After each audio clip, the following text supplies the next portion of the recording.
Hey, have you ever been consumed by the overwhelming drive to sniff someone's ass? Is it getting increasingly harder to Google the terms werewolf and book without being bombarded by a frankly uncomfortable amount of abs? Well, congratulations! You might be a lichen blood hunter. But what is a lichen blood hunter? Well, scare off the mailman and don't forget your flea and tick medicine, because we got that dog in us. Monsters are an ever-prevalent threat to the common folk of D&D land. From goblins to orcs to unknowable eldritch horrors, the things that go bump in the night bump hard.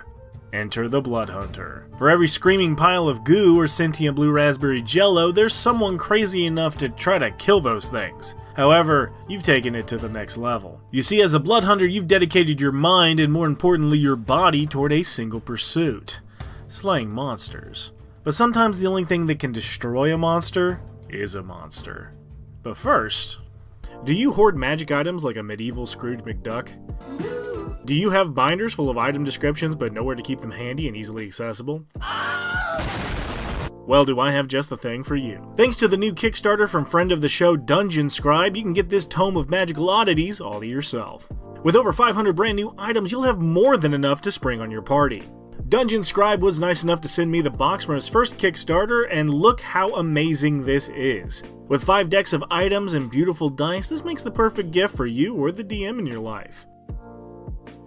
I love the look of these cards too, with easy to read descriptions for my ADHD. They also have everything from common items like boomerangs and bread to earth-shattering relics like ghost buds, so what more can you ask for? You can get all this and more on the new Kickstarter live right now, so hurry down to the link below and support Dungeon Scribe and their incredible work today. And a big thanks to them for sponsoring the show. Now, back to the video. Everyone needs a little boost every now and then. Some people like coffee or energy drinks. Others use meditation or vitamins to give them the edge. You've harvested the life essence of various horrific creatures and infused it with your own blood in a grotesque ritual shunned by even the darkest corners of the underworld, allowing you to tap into the innate magics of certain specific monster types. Seems reasonable. This is known as the Hunter's Bane, which lets you shape Hemocraft like a certified bloodbender and gives you advantage on survival checks to track down fey fiends and undead, as well as intelligence checks to remember information about them. The idea is that you've used your connection to their life essence to help you understand how the monsters act, but don't be afraid to flavor it as your character licking various walls before telling your party, "Yup, tastes like lemur in there," and watch as they try to piece together how you know that. We also can be a little more direct with our blood manipulation through a blood maledict. Fun fact, if you take a shot every time I say blood in this video, the doctors will give you a high five after they pump your stomach.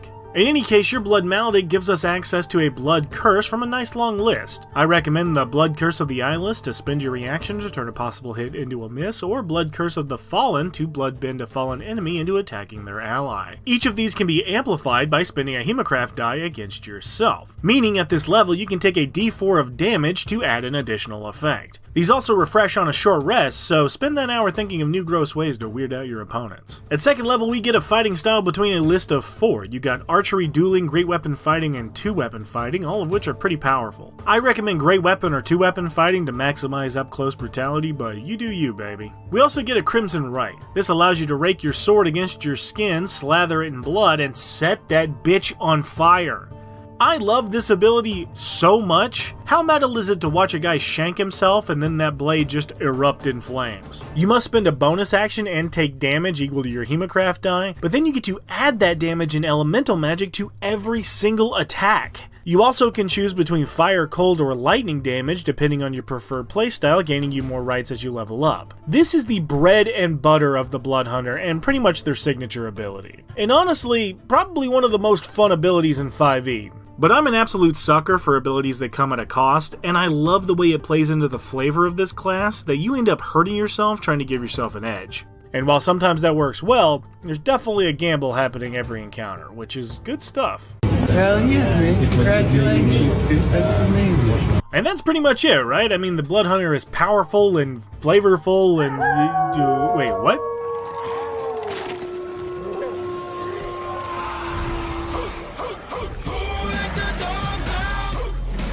Holy canine, Batman, I almost forgot, we're not just a blood hunter, we're a lichen blood hunter. That's right, baby, you've taken your blood magic to the extreme and tapped into the more feral side of the monster manual, becoming a member of the Lichen Order.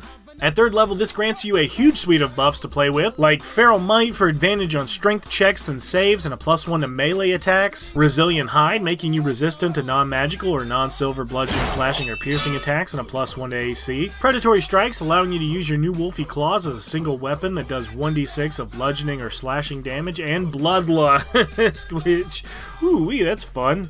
If you start your turn with fewer than half your hit point total, you must succeed a DC 8 Wisdom save, or move and attack the nearest creature, whether friend or foe. What did I just say about the gamble, huh? The dark magic you've tapped into may have consequences, and the party wizard might pay the price when Clifford the Big Bad Bulldog loses control. Luckily, you snap out of it when your turn ends, but until you're healed, you'll repeat that saving throw every round. Your new furry form lasts for an hour, and unlike a normal were creature, you can speak, use equipment, armor, and so on, and regain this ability on a shorter long rest. You also gain heightened senses in and out of Doggo, giving you advantage on perception checks that rely on hearing or smell, letting you pinpoint the nearest dog whistle with ease or knock out the dude who thought Axe body spray was a good substitute for his shower. 5th level gets us an extra attack, and 6th level gets us the Brand of Castigation. Once again, tapping into the life juice of the opponent, this allows you to sear an arcane brand into their skin after dealing damage to them with a Crimson Rite. If the branded creature escapes from you, you will always know their direction, and if they deal damage to you or a creature within 5 feet,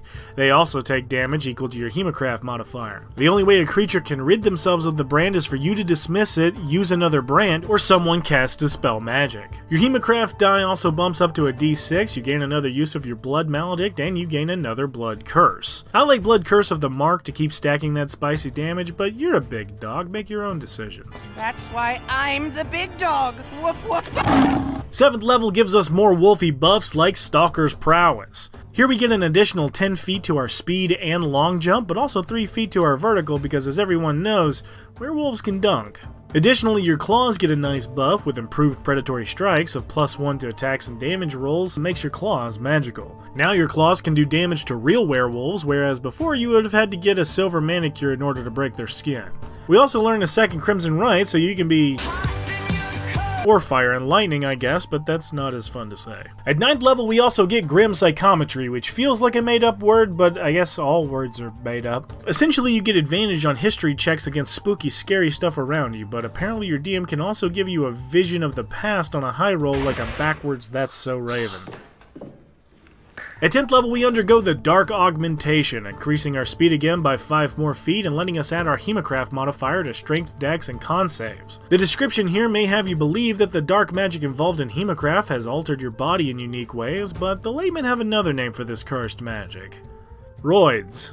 Watch out for 11 because you're headed to heaven after our advanced transformation. Not only has our Hemocraft die now increased to a D8, on top of that, when you've taken a few too many hits, you can big stretch out those paws and regain HP equal to 1 plus your con modifier at the start of each of your turns, as long as you're below half HP. They say you further tapped into the essence of your dog form to sustain yourself for longer, but let's be honest, who doesn't feel better after being around such a good boy? Sometimes, however, the dog walks you, which is now easier with the Brand of Tethering. It's a nice little buff to our Brand of Castigation, making the enemy take more damage if it hits you, but my favorite part is the fuzzy middle finger you give them when they try to escape.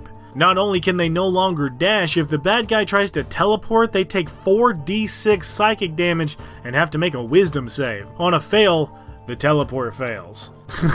Who said cats were the ultimate predators? Can a cat make a lich explode when they try to plane shift? Yeah, I didn't think so. We also get a third use of our Blood Maledict for more gory fun. At 14th level, we get Hardened Soul for advantage on saves against charming or frightening effects, because if you're gonna have a class based on Geralt, you might as well go all the way.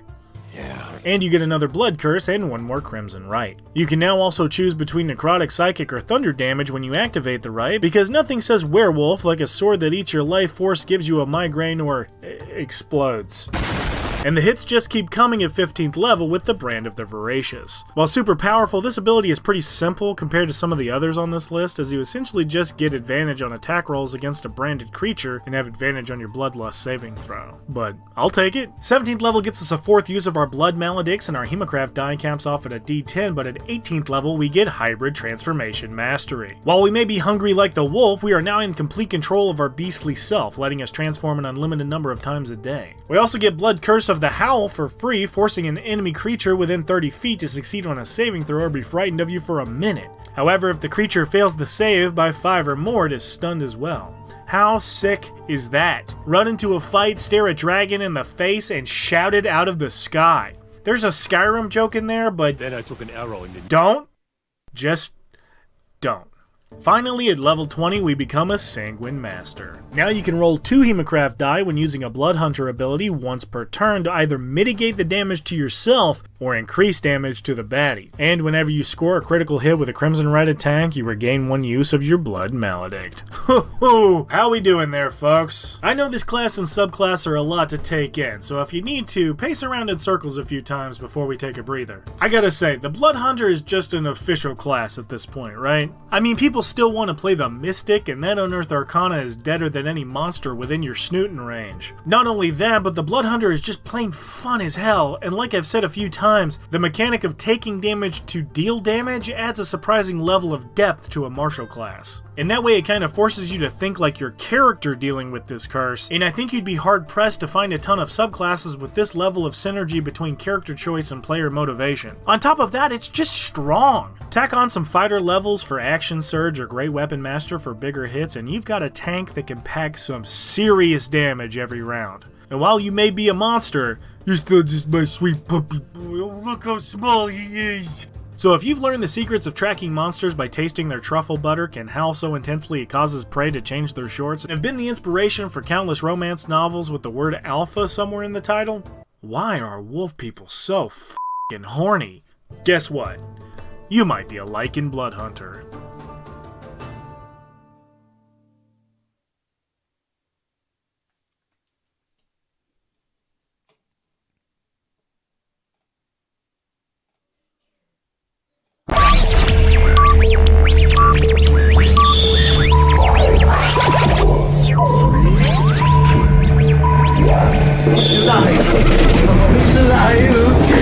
You know who this is?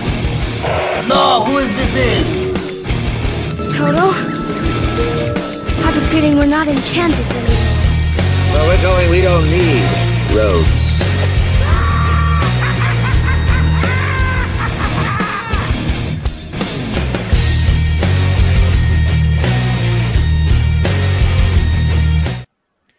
And hello, Internet. We are here. We are the game. We are a tabletop talk show and podcast brought to you by Dungeon Studios. With us lately, as we have had, is Dr. Platorius tonight and Russell, Hello. our KDM. Hello.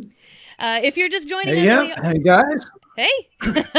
If you're just joining us, we're a tabletop Just saying talk show hello. and podcast brought to you by Dungeon Studios. We go beyond live play and dive deep into every topic from Session Zeros to Campaign Heroes. I don't know your what that sound sound just was, died. but that was very interesting. It's intermittent now. What's wrong? What's wrong? Your Did you sound is intermittent. Your sound is It's dipping going. in and out. I wonder if there was some kind of little chirping noise that happened. I think we got some kind of a notification and it chirped into my sound. Anyway, I'm going to no. continue on. Okay. If my sound sounds good, everybody tell me in the chat if you can't hear me.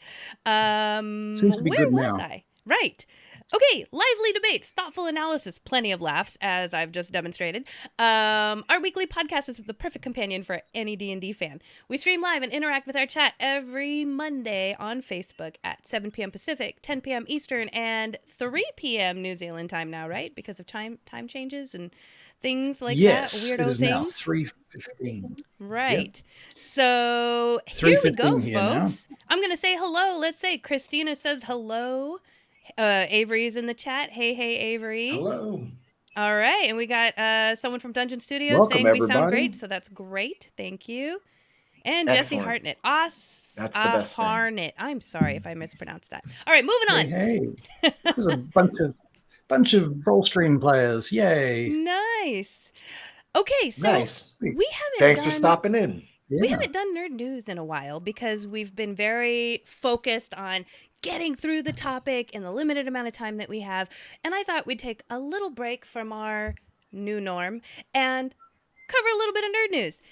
Because I heard recently that Wizards of the Coast announced that they are ending their distribution deal with Penguin Random House at the end of the year. And that is going to have a lot of trickle effects for distributors, for bookstores, game stores, and for us. So have you guys heard about this at all? I know you watch Dungeons and Discourse, Doc. Yeah, Yeah, yeah. I heard about this. Yeah. It's interesting, definitely. I mean, it's not going to change their online models. It doesn't change D&D Beyond or a lot of other stuff, but certainly it's going to change the paperback, or rather the hardcover distribution model, isn't it? Right. Yeah, and I really think too it's going to become a bidding war now. I was wondering myself, I think I made a few comments here on Facebook or whatever, possibly it going to Scholastic, because then it gets into the schools in America in book sales, and that's huge. Well, I understand that they're going with. I understand that WotC is going with Hasbro's primary publishers. I'm not sure who they are, but right. That's what I was going to say was books you've what got I there. had heard, what I had read is that Go ahead, Amber. Let's hear. They're cutting out the middleman completely. So here's the breakdown, okay? So the way things worked before this went down was that almost all stores went through Penguin Random House. Why? Because they offer 50% off MSRP and free shipping, which is the best deal compared to other distributors, which offered 46 to 47%. So that 3% broke down to about $3 to $4 extra profit per book sold, right? So it's a big deal. Okay. I see what you're saying here. Penguin Random House was the Costco of D&D books, if you will, right? So now that Penguin Random House is taken out of the picture, they will have to go directly to Wizards of the Coast, and Wizards of the Coast can choose their own, whatever their price is. Or Wizards of the Coast is just going to like distribute directly. I'm losing some of the details here, but let me see here. So let's see. A lot of the yes. Okay. So yeah, Wizards of the Coast. What's this about? Mark, you have something here about stores carrying comics shifted. What are we talking about? Right. So this was when Penguin Random House was because they're the largest distributor of this type of material and they offer the best deals for distributors. A lot of the stores that were carrying comic books shifted their Marvel book buying to Penguin Random House because of those deals. So I don't know if comic books will be affected by this at all, but Penguin Random House is basically losing a big chunk because now they're cut out. So essentially what this is going to boil down to, yep, there you go, Avery. Yes. Speculation was that they want to keep it in-house. So Wizards of the Coast is cutting out the middleman so that basically they don't have to give up their profit margin to Penguin Random House. They can decide their profit margin and deal directly with all these other bookstores. But what that ends up meaning is that the other bookstores are now going to get that cost raise, whatever you want to call it. I am so good with words, guys. Okay, anyway. They are going to increase. They're going to pass that increase on to us, the buyer, words, guys. Why don't I have words? This is why the consumer. You know consumer. What? You know what I should have done? Consumer. Before we even started Nerd News, I should have said, folks, the topic of tonight's episode is exhaustion. And that is where I think all three of us, me, Doc, and Russell, we are very exhausted. Our brains are working on half power right now. So we're going to talk about exhaustion cells. Yeah, exhaustion cells. Definitely. But anyway, so that was just my little bit of nerd news. I mean, it's interesting, not necessarily in a great way, but also I think this is going to be their Wizards of the Coast and Hasbro's I think push. they also understand now. Go ahead. Go ahead, Amber. Oh, I was just going to say, this is Wizards of the Coast push to put everyone into doing digital, getting their digital books because they'll be cheaper, and then that will drive them onto the D&D Beyond and using the VTT and all that stuff, because the hardback books are going to be $60, $70, $80. Who knows? No one's going to want to pay that when you can get it for Right. so much cheaper online. I Right. don't know about that. You say that, but I believe the books themselves have become like stamps of old Oh, or you're right, coin collectors. collecting. You're right. So I think they see a market there now where, somebody's got to put another shelf up to get more books and have more resources. And that's, I mean, I think it's smart on their behalf to, cut out the middleman, but I'm still wondering if they're just going to work other contracts to get into the hands of other people. Because I was reading on Facebook, is there a comic book or something you can buy in the UK that has like pre-made characters in it or whatever, and like it's like a, it's like a jump into the game. So I mean, I'm really thinking they got to hit that market too still, and that's why when I noticed in the notes you had that thing about comic books and Marvel, I was just wondering if, and I had heard the thing about comic books in England, if there was some kind of crossover there or something going on. Just wondering. Just asking. No, I don't know. It was just kind of an interesting point about the comic books. So, well, anyway, folks. No, that makes sense. So, are we expecting the prices of books to rise based on this? Oh yes. I mean, we've already seen that they're planning to up the price by 20-odd%. Yeah. Do you how much is this? Is this included in that 20% price rise they're already talking about? I don't know. That or what they're going to do. Well, it says our notes. $60 they're talking about. The books are going to raise to $60, but now I wonder. I don't know what the new plane. I don't know what the new Planescape went for. But the new Planescape wasn't one book; it was like 3 booklets. So, is that also the thing where you're not just buying one book anymore? That could be the other direction they're taking with this, where you're buying supplements and there's booklets or different parts that go with it. And I think, like Russell said, that's to phase to the VVTs and the electronic stuff. Really, that's really the key element here. Yeah, I think you made a good point about collectors. You're right. The collectors will continue to buy books. Up to a point. Here's the thing. I remember when there was DVDs and Blu-rays, and now here we are in digital. At some point, those people who buy DVDs and collect DVDs, they stopped. I stopped. I collected DVDs. I collected Blu-ray. At some point, I was like, this isn't, I'm not going to be able to use these anymore. Now, granted, books, it's not like books will ever get outmoded, but I just feel like they will, at some point, see the benefit of everything being online. I don't know. Well, it's well, look at it in my situation where I can't have paper. Everything is online. You're right. Like there's collectors that have to get the deities and demigods with Elric in it, but if you look long enough, you can find the PDFs online of Elric. You'll find it somewhere. Okay, it's fuzzy or whatever, but you have it if you're still playing 2E and you want to do that. Yeah, right. So Jesse, I don't know. Jesse in our chat has an interesting comment. I think any TTRPG studio needs to publish as much in-house as possible. Drive-through gaming has the PDF distribution locked. Support your local game store and make sure the company is supporting Bits and Mortar. I don't know if that was supposed to be brick and mortar, or if that's something I'm missing. I assume so, yeah. Well, I was wondering that too. Is drive-through going to continue to have this lock over this? And which they technically, I don't know if they do now. They're still saying stuff that's their licenses. You have to put in drive-through, but then they release certain things you could use. Like, where's the line? Or you just call it something else and give it a description and don't use their name. Yeah. I mean, I don't know where the line is for that kind of stuff. Yeah. It's it'll be interesting. Yeah, it's fascinating stuff, isn't it? Yeah.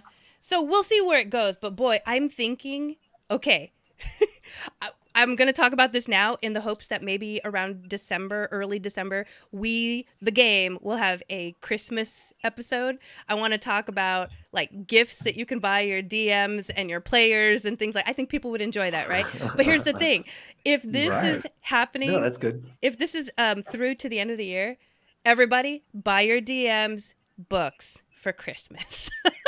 If they are the book people and they like collecting books, buy them books. That's right. For If they are the Christmas. book people, if they are books people, buy those books for Christmas. Absolutely. Yeah. So- I've been very lucky to be given books recently. Avery in chat recently gave me the Eberron book, which I was greatly appreciative of. But he really just wants me to run an Eberron campaign for him.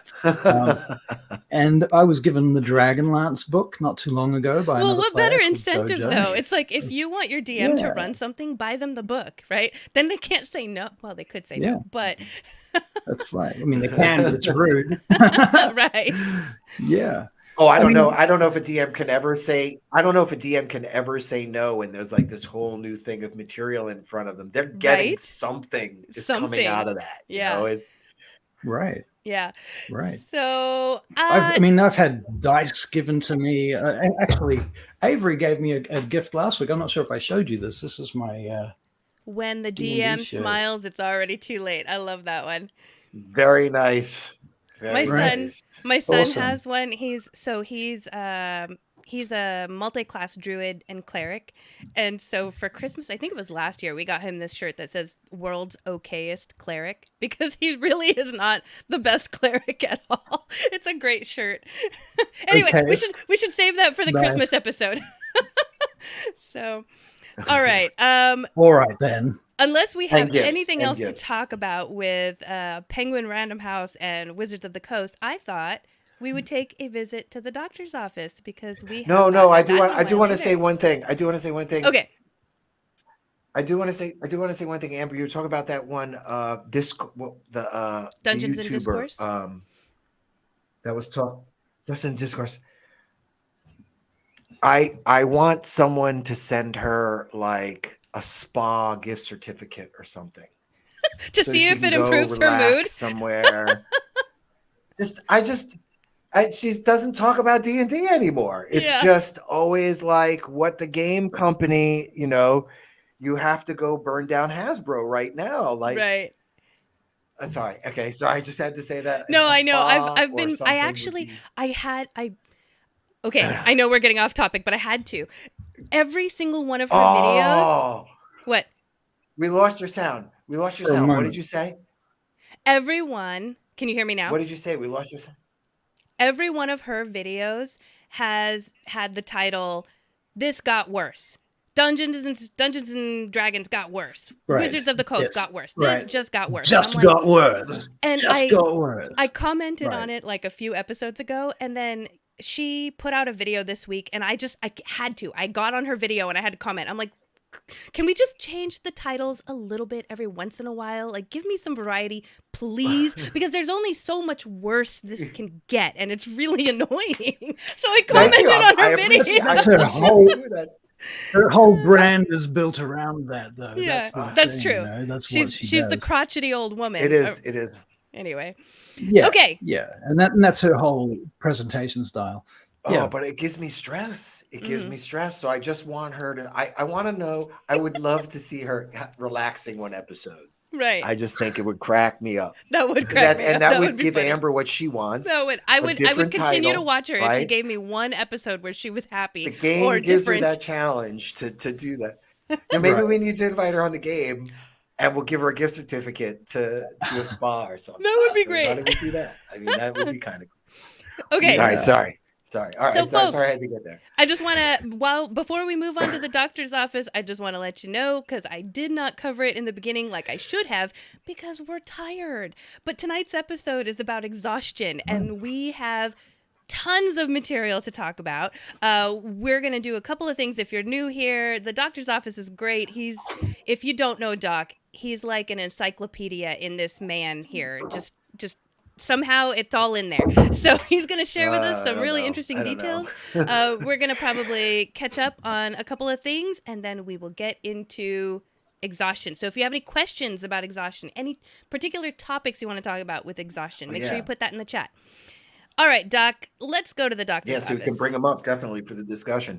Yeah, definitely. I have a short doctor's office, and basically this is a magical question and answer where I take something from reality and, that we don't know all the answers about. We talk about it here and we see how you can put it in your game or whatever. And I came across something I thought was really, really cool. And I said, this is definitely something, I'm going to probably pronounce this wrong. I've looked at the pronunciation of this a million times. The Diquis spheres of Costa Rica. Have either of you heard of these? No, but now I need to make sure we have the not. right Not in spelling this because context, I heard yeah. bad things. Say it again. Okay, it is Diqui with the hyphen over it S. I see it. So I don't want to say it again. I don't want to say anything wrong. I want to say how it's pronounced. Go ahead. Do you know how it's pronounced? Can you pronounce it? Because I'm really bad at all foreign languages. So help me out. I'm looking it up, but it's going to take me a minute. So go ahead and talk about it. Okay. So what I find really interesting about these mysterious stone spheres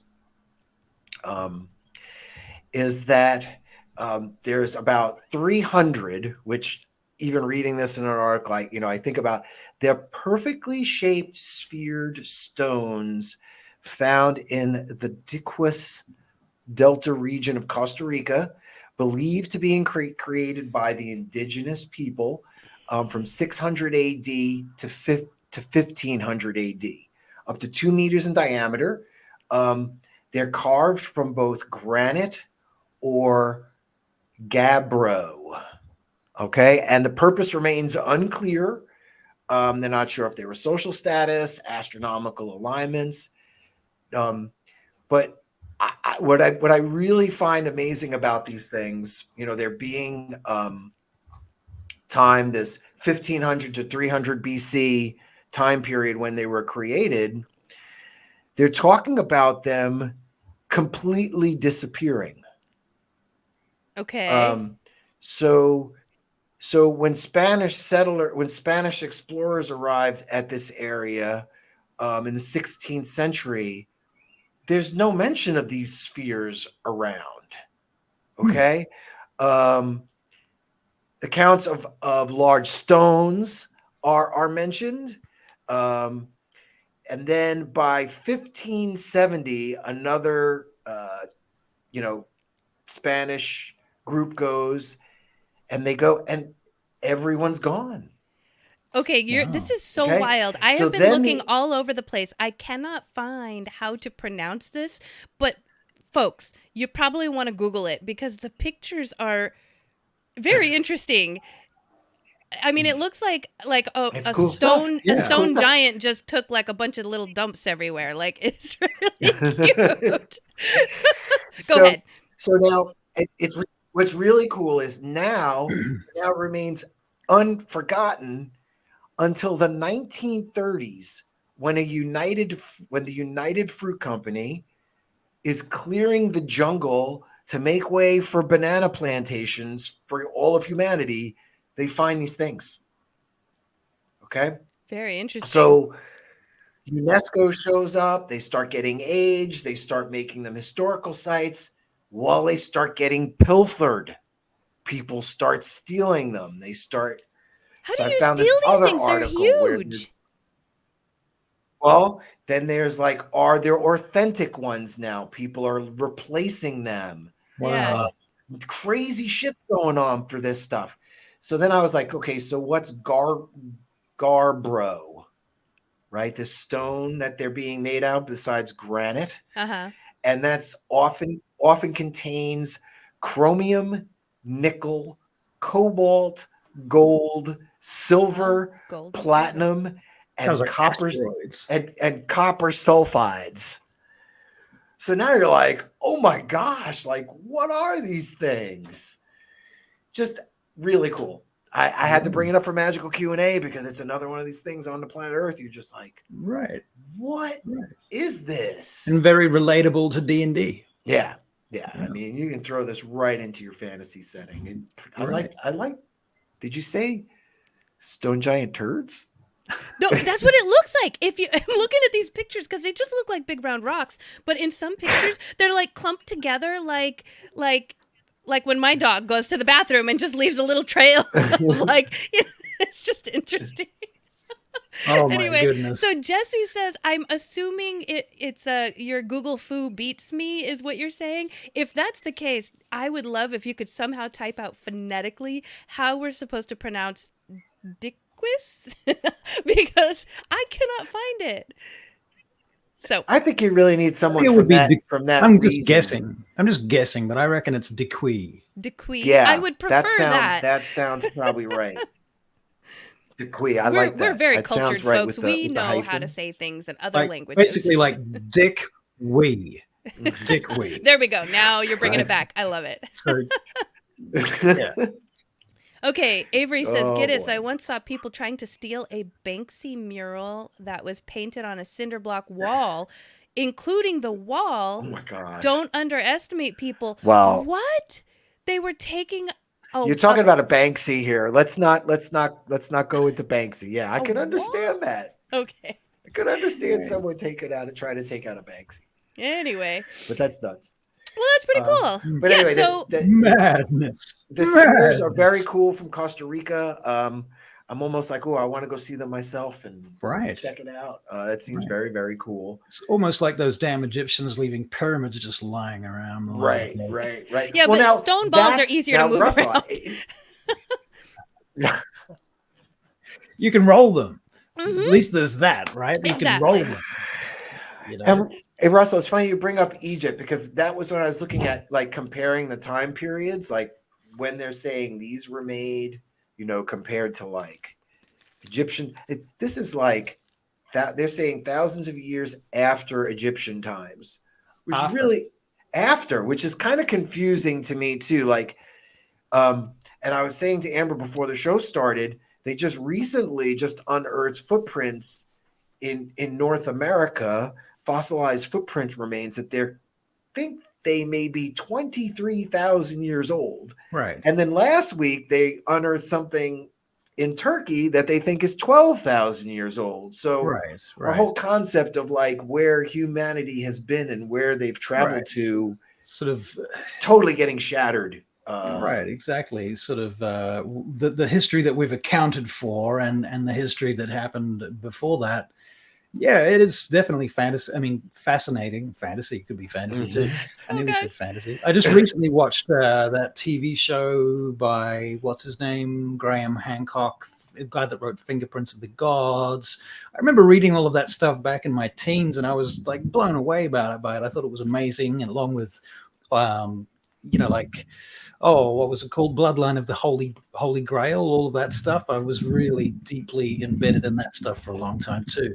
So that kind of alternative history stuff is fascinating, but it's interesting to see where the chips end up falling over time. Right. So Jesse just confirmed your pronunciation of Dequee. And put it all in the chat for us. So thank you very much, Jesse. That's appreciated. I mean, we're butchering it up already. It's in fact Dick Wee. There you go. Dick Wee, yes. That's how you say it. Dequee. So, let's. Dick Wee. Okay. Wait. With the balls. Dequee with the stone balls. Stone balls. And if I would put this in my game, okay, here's what I would do. I love the stone giant little pellets, number 2 pellets. Okay, let's just say that but to the human civilization in this area or whatever, it could be, tabaxi, who knows? It's a mystery. They don't know where they come from. They collect them. They have no idea they're collecting stone giant turds. Like that's how I would use them in my game, and then somehow make them valuable. And maybe there's like something interesting that can actually be used as a medicine or a cure. I would make a quest out of it. And then at the end, let my party find out that it's stone giant turds that they have just had their hands in. That's what I would do. So Oh, at the end. at the end. Yeah. The big reveal. Big reveal. So, all right. I don't know. I'm really feeling like Yuan Ti, like it's a Yuan Ti, like Ooh. secret, like there's like secret tombs or something. Is really Right. the feel I get from it. I'm going with Goliath tribe. Yeah. Oh, okay. I like Yeah. that too. I Oh, like you that know what? too. You know what would be really cool is if Goliaths kind of like spend time crafting these things, and there's like a, I don't want to say a competition. It's more like what's the word I'm thinking of? When it's mating season and they have their rock out to like show like what they've done to it. They get judged by their rocks. An alpha male competition. Mm-hmm. It could be ancestral rocks too. I like it. Yeah. There you go. Right. So let's. So that's magical Q&A. Yeah. Thank you very Decrease. much. That was Dequee. Yeah. Dequee. We've been educated today. It started pissing down where I am. It's raining cats and dogs. Can you hear Didn't it? you just say earlier that it was hot? You have some tropical weather there. It was. It was hot about That's half an crazy. hour ago. Now it's pissing down outside, and I have to close the window. Opposite seasons, opposite side of the planet, Yeah. Yep. right? So let's move We on are to the internet. your week in games. I have not had any games in a while. That's just the way my life works. So I'm going to leave it up to you, Doc and Russell, to share what's up with your week in games. Well, I just did magical worries. Q&A. Russell, do you want to shoot first there? Go Sure, ahead. I can shoot first. Okay, so running a few different campaigns and games at the moment, and it's been kids' holidays around here, so I've been running a lot of kids' games too. Oh, cool. So I've been down at a place called the Games Roost, and they've been really cool, actually. The Games Roost, I asked them if they were interested in doing some sponsorship stuff, and they gave me, hold on a second, Wow. two of these. Cool. Ah, Very that's nice. awesome. On my stream. So these are Spelljammer sets. Both of them are, I think they're the same. And they are, what are they? They're the Icons of the Realms sets. So they've got a bunch of mystery minis in them, as far as I can tell. Yeah. I'm Those are honestly fun. not sure quite what to do with them yet, because they're going to be expensive to ship, I suspect. They're not heavy, but they're bulky, and so shipping them outside New Zealand, I suspect, is going to be possibly costly. So I'm trying to figure out some kind of giveaway that I can use them for on the stream. So if anyone's got any ideas or thoughts about that, I would love to know. I do have ideas. Now, besides that, Vane, you do? Well, we'll talk about those. Yeah, off stream. Vanegate Chronicles has come back. We are up to our second episode of Series 3.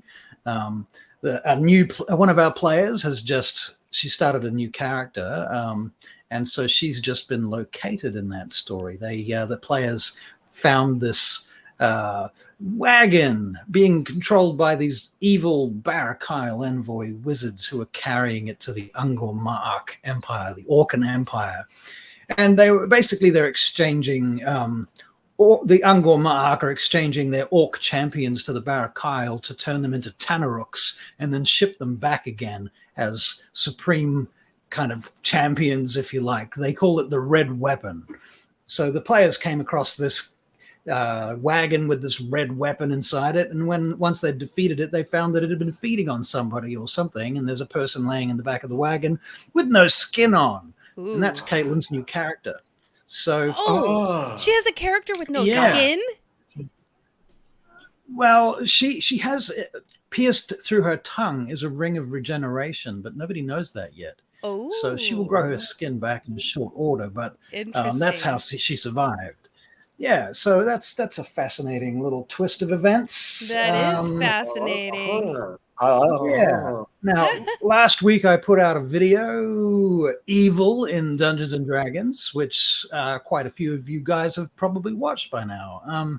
So yeah, that was quite a fun video to make, and I got to rant about, you've already heard my opinions about Evil and alignments.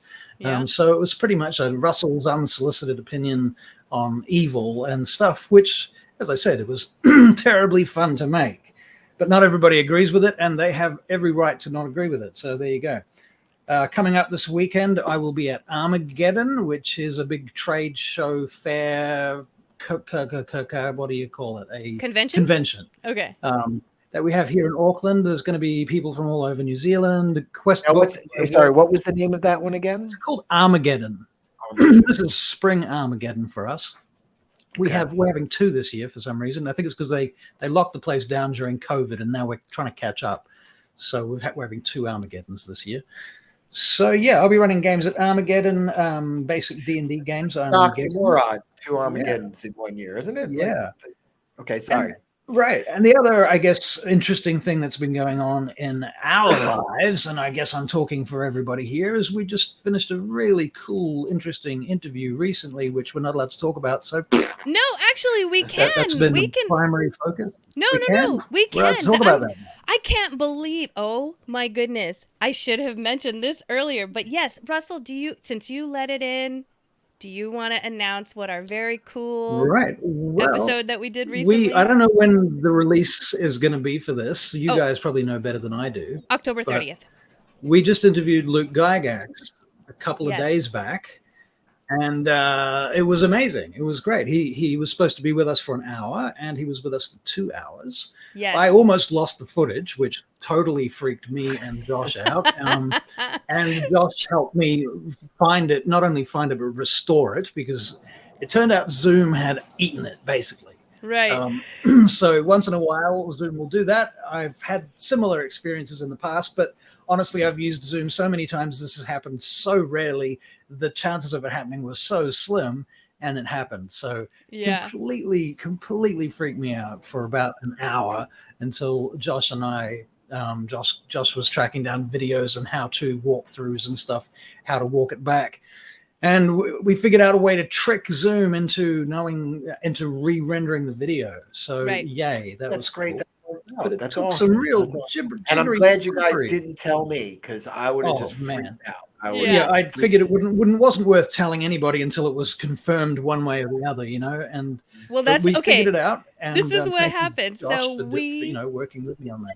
Right. Yeah. We did the interview with Luke, right? Okay, so everyone, this was a pre-recorded. It wasn't live. We didn't tell anybody because we had scheduled an interview with Luke, and then there was some shenanigans that happened that we kind of had to back it up and go, oh gosh, guys, sorry, we said Luke, but not tonight, but we promised Luke in the future. And then we just did the episode, but we didn't tell anybody so that we can make sure that we didn't do it again. We didn't pull one over on you guys again. Well, let's also be honest. So we also thought Luke only was going to have an hour for us. Right. And he said, I can make it this night. And we did it. And then all of a sudden it was great. It was great. No. That's great. what I'm saying. Sorry. So when we did our episode, it was fantastic. He was very generous with his time. And so right after that, I'm getting ready for bed, and I get a text from Josh, and he goes, we can't find the video. And I'm like, what? After all that we did trying to get Luke on our show, and then we had the snafu, and then we finally get everything lined up, and the moon's aligned, and the universe is with us, and then I go to bed, and we can't find the video, and I'm so stressed. I couldn't sleep until I got the text that everything was okay. You know what I score it all up to? You know what I score it all up to again? Exhaustion. You guys rolling your skill checks, at disadvantage, and that's all there is to it. Yeah, we have the interview. We have our sound guys are working on it. We have to make sure, because we also discussed with Luke having everything approved for ads. Right. So we'll get all the ads out soon, so you don't miss it. October 30th, Save right, Amber? the date. Is that what you said? Save the date. October 30th. Okay. We will have Luke Gygax's interview episode, and maybe you guys save it and watch it on Halloween when you're waiting for your little trick-or-treaters to do their thing. I don't know, but it's going to be great, guys. And, oh shoot, my brain exhaustion. My brain just left. I had a really good lead-in. To the next thing, and it just, whoop. Anyway, sorry. Doc. Oh, that's what brain I was going to say. Sorry, no, it came back. Folks. This is the time that if you haven't liked and subscribed wherever you're watching us, you want to like and subscribe so that you know when the Luke Gygax episode goes out. And you will be able to share it with your friends and say that you heard it here first from us. So Make sure you like and Right. subscribe. That's right. Okay. Now, with that out of the way, Doc. Russell, How- were you done with your week in gaming? We kind of sorry. scourged off. We're so excited. Week in gaming. Yeah, pretty much. I'm done with my week in gaming. But I have to say, it's now completely just pissing down outside. I'm going to show you this. Whoa, we get a peek of New Zealand, Oh my folks. gosh! Look at this. Like a monsoon out there. It is. That's New Zealand. You're looking at New Zealand. Wow, the Yes, power of the so internet. it's making a hell of a noise. Oh, I can hear it a little bit now. Unbelievable. Now, if I pay attention, but it's not You bad. can hear it? It's not I bad. noticed it. I can hear it in the background. Yeah, Yeah. I did notice it. It's okay. It's relaxing. Sorry about that. I don't It's have relaxing. a soundproof studio. Yeah, no. It's What are like you our gonna do? little ambiance. We're in a jungle, Yeah. rainforest. Yes. All right, just- Doc. We were just in Costa Rica, weren't we? It Right. works with the Costa Rica. It works with exhaustion. Yeah, it works with exhaustion too. Perfect. Yeah, my week in gaming was great. I have to say, I've been working on my basement full of arcane secrets where I'm trying to break 5e, which kind of goes along with Russell's What is Evil. I'm designing a basement where there are evil arcane secrets, and I'm putting stuff in from the SRD. I don't want to give away too much fun stuff, but a few things that I've included in it that I'm really excited about. I've added this. Ooh. What is that? Cubic gate. This is a cubic gate. Okay. So it's marked, each side has a sigil for a different plane. So when the characters will Oh. press aside, it will either plane shift or open a gate to that plane of Wow. existence. Doc, So that's hiding in the base. What? that reminds me of Hellraiser. Did you get that from Hellraiser? The idea? Well, there is a cubic gate in the SRD. Mm-hmm. And I've always wanted to design a module that used a cubic gate. Okay. And then I specifically targeted different planes because Planescape came out. So let me do my own little Planescape thing here. Super So it's kind of cool. The other thing that's the adventure is going to feature Nat 20, an artist from Dungeon Studios, is designing a coin. And what it's designed for is there's actually, I don't want to, this is the secret I don't want to get. There's a creature that the DM will pick and will flip this coin if the creature is the good version or the evil version as the players go through this basement of arcane secrets. So this creature may join up with good characters who are there to destroy all the evil stuff. Right. Or if they're evil characters there to steal stuff, and it's there's so many different ways to go. So it's a little DM challenge to sort of flip the coin and see which way the adventure will go. And I'm super excited about it. So they got about halfway through the basement for our week in gaming, and they were scared. And I have to say, we're talking about exhaustion rules tonight. And when our group was chatting back and forth, and I said, well, we talking about conditions? And Russell's like, no, there's tons of conditions. That adventure really lays into madness a lot. Things going on that are maddening. So I'm really, really excited about it. I can't wait. And I'm hoping to have it done for a Halloween trick-or-treat. That's awesome. Cool. Yeah, okay. So Jesse says the Hellraiser box is a puzzle box. I am aware of that. I think what it is because my channel is so focused on making horror videos right now that all I saw was the Hellraiser cube. But that is really cool. No, it is. No, and I've always wanted to design one that, that works. So why not make a little adventure with it? And it's keyed to certain locations in the negative material plane. Again, I don't want to give too much away. Yeah, keep folks, an eye out for it. If you have not seen our props and handouts episode, you need to see that because it was a really good episode, and that is a prop that needs to be in that episode. All right, so that's it for you, Doc, for Week in Gaming? Yeah, that's Week in Gaming. Yeah. Wow. Good stuff. That is, and fans out there, is Amber's sound dipping in and out? Because it is for me. Me too. Okay, I had to say that out loud. I don't know if our listeners hear it as well. Yeah, there are points where sometimes it's because the Zoom and the audio are not synced, and other times I'm not sure. Huh. It might just be that she's not talking at the time that you're looking at her on Zoom. Right. Because her Zoom feed is on a different No, time. no, I feel like I'm missing some of our conversation points. Yeah, I felt that too, so I'm not 100% sure. Yeah. So if any of you listeners feel that way too, cue us in. Yes. It may be coming across. It may be coming across live fine. Yeah, it, according to the chat, it sounds like it's coming across fine. So I'm not sure. Okay. All right. Okay. Cool. So this is perfect timing for us to take a break, and then we will come back and dive deep into Exhaustion. So you're gonna want to stick around because during our break we have Exhaustion. Take a break during the Exhaustion, or take it. God dang it! Take a short rest during the break. See, and hopefully fix your exhaustion. Anyway. We have our featured band tonight, which is Justify Your Venom. They're new to us, so give them a little bit of love. Watch the break. We have our music parody by Arcane Anthem, our deception checks. We have a comedy skit with God and Angel, which people have been loving. They are so funny. So you want to make sure that you go find them on their Instagram. And I was going to ask you if God and Angel are on. Yeah, we've been having them on. They have just a plethora of great skits. They're so good. So they are at God _N_ Angel on Instagram and TikTok. That's where they want to be found. So go find them. And then we probably have another bad lip reading. Right. And then once we have all that done in the break, it's all entertainment. It's all good. You want to stick around and watch that. Then we will come back and talk about Exhaustion. I mean, most people probably here know what it is, but how to use it and just some really interesting things about Exhaustion that you may not know.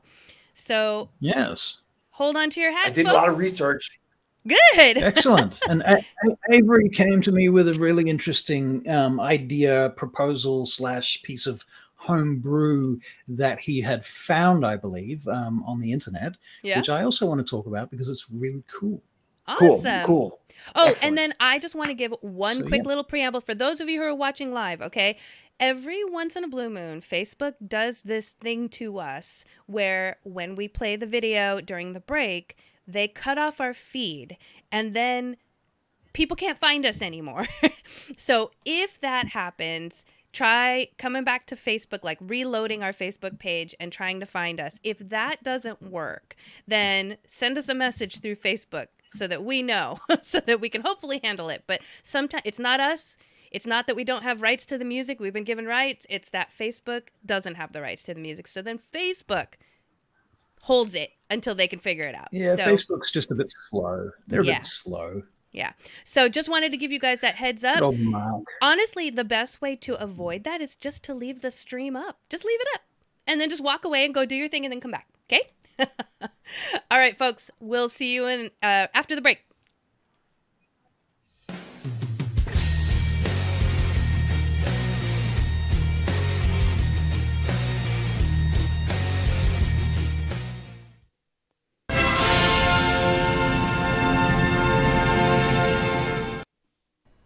Freaking humans keep coming up with these crazy mythical creature things. Oh, I love these. Humans think it's so easy to make things from scratch, you know? Like, it's not, all right? It's tough. That's why you leave it up to us. That's why you leave it up to God. And Angel.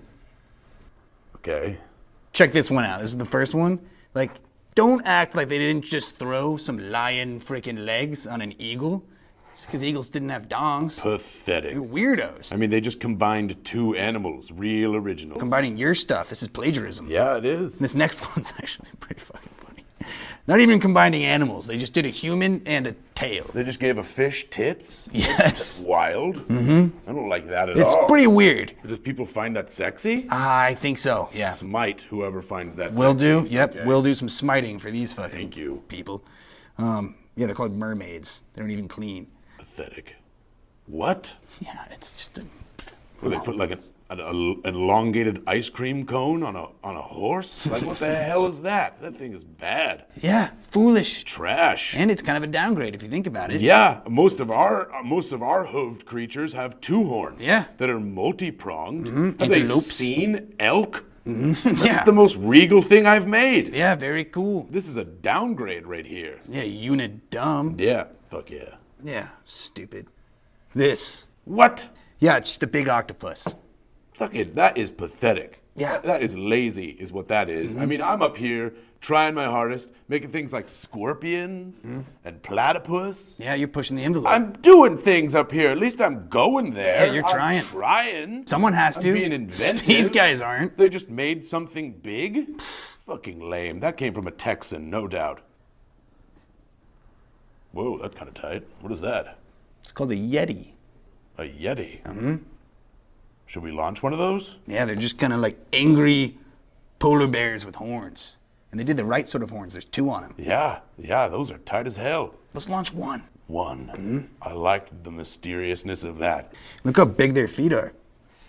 Why is that important to you? It'd be a fun nickname. Bigfoot. I invented that. Fine.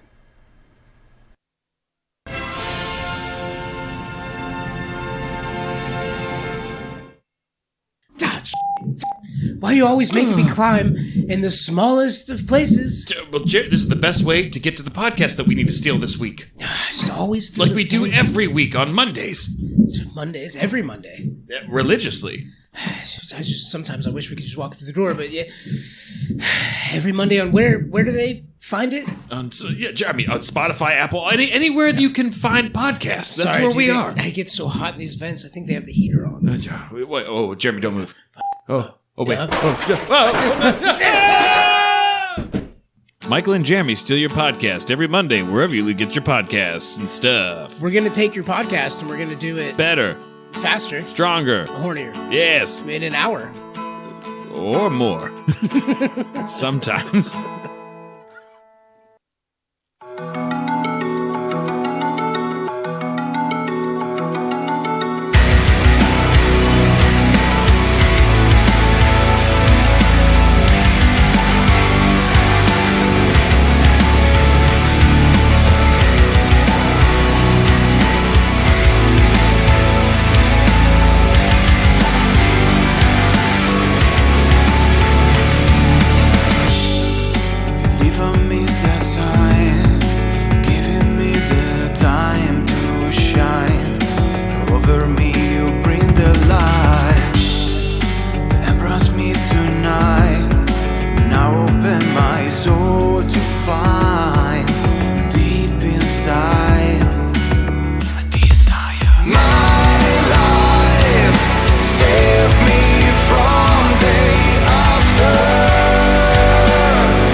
Hello? Hi, my name is Jesse Finkler, and I'm calling about the horse. Yeah. Yeah, now recently we had to put old Cooter Pooter down. God damn shame. Mm-hmm. Anywho, we're looking to get up north next month and put a hurting on old Jeremiah and them dang Amish at the buggy races. So we're looking for a new horse, and we saw your post on Craigslist. So can that horse pull a buggy? The previous owners said that the people that had her before they got her, the 2 owners ago, said that she did. Perfect. I would honestly be surprised if she does. Is this a good, hard-working horse? She will. Now, she does not know a lot. She's green. Oh, that's fine. I could teach horses. Yeah, I could teach them how to run and jump. I had her sold the other night to a guy with a 13-year-old little girl doing dressage and jumping. Dressage? That sounds fancy. Oh, she sounds like a wild one. Now tell me, does this horse come with shoes? No, she's barefoot. Okay. What is, let's say, the jousting ability? Do I get any pluses for riding the horse? I mean, she will ride for sure. Yeah. Well, hot dang. I would like to paint the number 2 on the side of her. That's my old racing number from the 80s. Mm-hmm. So, when can I get and take a look at this horse? Whenever you want. You're in Texas, right? Right.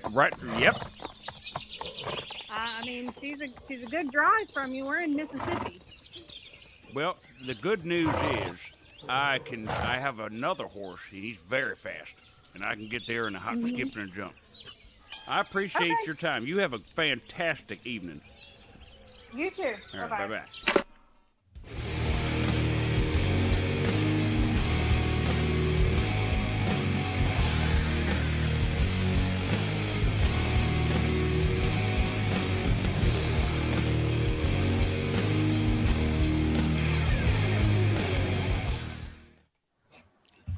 And we're back, except maybe Doc isn't back yet.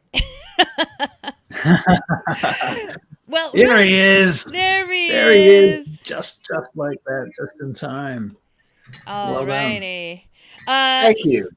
So just in case you missed it earlier, I put a special announcement in the chat there for you to save the date, October 30th, for our Luke Gygax episode. You're not going to want to miss it. Make sure your friends know about it. We'll be putting out much more material in the coming weeks, in the coming days, about this interview. So you're not going to want to miss any of it, even the little ads, I'm sure. So, all right. Now that we have finished our break, I hope you guys enjoyed that, by the way. God and Angel are so funny. Our featured band, super.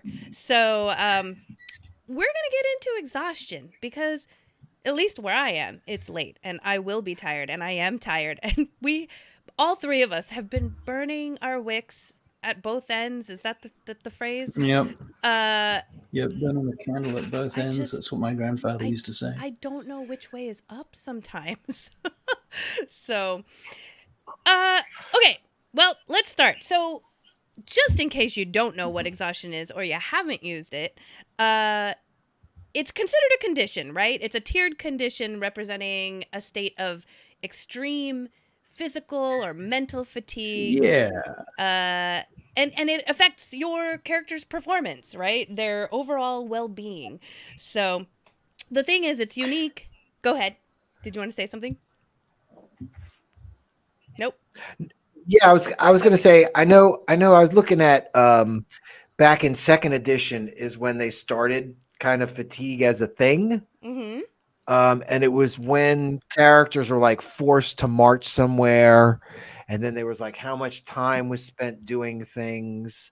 Right. And it was interesting because I went into it and it was like, and then I also noticed that that's where they started using things like skill checks for this condition as exhaustion. Now, I personally don't remember it using it that much unless it was like an adventure where there was a desert and there were special rules in that for, thirst or something like that. Right. That's what I remember. Right. Speaking to it. And like I said, this is something I just found talking about where it was in the old DM's guide when people were like, did forced marches and things like that. So I just wanted to bring that up before we cut into it. Go ahead. Yeah. What about you, Russ? Do you use exhaustion a lot? Well, I have to say, I have up until now never really used exhaustion at all, to be fair. I have always wanted to. I think it's a cool mechanic, and it reminds me a lot of my favorite role-playing game, Vampire the Masquerade. Because in Vampire, instead of hit points, you have levels of health, which work a lot like exhaustion. Yeah. When you are bruised, you take no penalties. When you're hurt, you take a -1 to your dice pool. Injured -1, wounded -2, mauled -2, crippled -5, and then you are incapacitated after that. Interesting. So you don't have hit points. You just have these different levels of damage or health. States of being. And so the more health you take, the more damage you take, you immediately start suffering. Whereas in D&D, you are operating perfectly all the way down to 1 hit point. If you get knocked out and somebody gives you 1 hit point worth of healing, you can stand straight back up again and start fighting with all the gusto in the world. Right.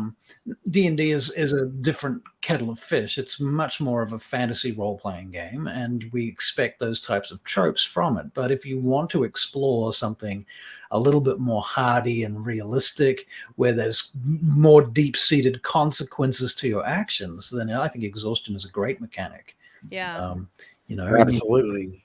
I mean, just to cover it briefly, level 1. Should we just go through the levels? Well, yeah. That's what I was going to say. Was what I like. So we got level 1. Go ahead. Sorry. I think there's like some kind of a lag or something maybe when I'm talking and when you guys are hearing it. Could be. So level 1, you get disadvantage on all ability checks, right? So you've taken 1 level of exhaustion. Level 2, your speed is halved. Level 3, you have disadvantage on attack rolls and saving throws, as well as speed halved and ability checks disadvantage. Level 4, your maximum hit points are halved. Level 5, your speed is reduced to 0. Can't move. Level 6 is death. Yeah. Right. So what I love about exhaustion, there's the full spectrum. What makes exhaustion unique as a condition compared to all the other conditions is that these effects stack. So that's why I actually enjoy using exhaustion. I don't use it as often as I should, but I love it. It just adds that little extra level of complexity to conditions that you're giving your players because they stack, and you can't just you're not just taking speed halved. Right. You've got your speed halved and disadvantage on can't ability heal them. checks. Yeah. Well, you can. You can't just heal them. A healing potion doesn't do shit. You can't You heal. can use like lesser restoration. Yes, lesser restoration, greater restoration, things like that. But so it's if you're a first level character, you're in deep shit with exhaustion. Yeah, that is very, very true. So yeah, you're let's talk not going about. to get someone to give you lesser restoration, and you're punished. Let's talk about how you. Well, I feel like Oh, go ahead. Sorry. Exhaustion. Yeah. I've definitely used exhaustion. I mean, we use exhaustion in our games. We've been playing Icewind Dale, so that's got exhaustion built into it everywhere. You're freezing. You got to take your breaks to eat. I think the big thing with 5e mechanics is there's got to be something that recoups it. We use it for big battles when there is a really big battle. How you could possibly be fatigued. I mean, how do you decide as a DM when it is fair to throw any level of exhaustion on someone? Because it feels to me like the rules are not really super clear about that. I don't think I would throw it on someone as much. I might make them make a saving throw. Right. Yeah, that's the thing. Saving through like a con check or something. It really depends on how my players describe what they're doing and depending on what they're in the middle of, right? Like if they are down in a hot volcano forge with lava all around them and extreme heat, and now they're also trying to forge something, I might see and do a Right. saving throw to see if they, take on exhaustion. But you're right, Russell. There is no real like mechanics on assigning exhaustion. Right. Unless the book tells, Right. there's a few things like there's monsters that can give you exhaustion, and there's a few things like in adventures they'll tell you, that Well, you're then going they to take talk on about exhaustion. there's some spells. There's some spells that restore you from being exhausted. So you can't Right. have a spell to get rid of the condition if you never have the condition, right? Right. Right. Yeah. Right. So That's fair. typically lack of rest. So If how my often would huh? Yeah. So if my players will I was going to say say something. the timing is so funny. I don't know what's happening here. But yeah, so my players, if they say like they're chasing somebody, and I said, well, they need to rest. I said, well, you can either rest, or if you're going to push on and try to get this person, you're foregoing your rest. Therefore, you guys are going to take on a point of exhaustion. Being subjected to the Right. magical or physical effects that cause it. We already talked about starvation and dehydration, and then extreme weather, like if they are in the desert, if they're in the extreme cold, like the tundra, I will give them exhaustion if they don't have cold weather gear. And yeah, I don't know. I try to What assign do it you when I give can. them if they stay up all weekend playing D&D without sleeping? Do they get exhaustion then? No, their characters just do dumb shit because they're tired. So, Right. TJ Strickland says, I believe there are a couple of feats that say something along the lines of when this effect ends, you take 1 point of exhaustion. right. That sounds familiar. There are. I Yeah. think there's something I mean, it's with a exhaustion is barbarian a where when their optional rage ends, they system, take on isn't it? exhaustion. I think so. So, sorry. I have the impression exhaustion overall is an optional system from the Dungeon Master's Guide, which you do not have to implement. I mean, like any of the rules from D&D, page 3, the golden rule is right there. Right. You make it your game. Well, I mean, it's a condition, so right? it's up to you if you don't want have to to use it or use. not. But Like you could have a whole campaign where you choose not to Right. use the poisoned condition, So it's all right, not right. not mandatory. So I had a thought about what to do if you haven't been using exhaustion, which I have not been, and I am of the inclination that I might want to in the future. And so how do you sort of hit your players with, okay, by the way, now there's exhaustion? Because a lot of players will be like, what the fuck? I've got my character and I've done all this stuff and you never gave it to us before. Why is it now? How can you just drop exhaustion on people like that? And I thought, well, we do this whole thing where we do milestone leveling. And I thought, well, if I was to level the whole party up, at a milestone, that might be a point at which you might want to change some sort of ruling or any kind of homebrew rules that you've been using or any kind of systems that you might want to shift around or change. Those are your opportunities to do that during that level up. I mean, it's not like the players didn't just learn a whole bunch of shit that just came out of their asses. Right. I mean, okay, yes, we used to have training systems for this type of stuff back in the old days, blah, blah, blah. Right. 5th edition kind of just says, okay, you wake up, you're level 3, you've now got a subclass, and here's 12 new things you can do. Without studying anything, you okay, now have a new spell. Right. I don't even know how I got this, and I don't even know I've got it, but I'm going to role play as if it was always there because suddenly I've got this new power because I beat up some gangsters or something. I don't know. Right. Robots.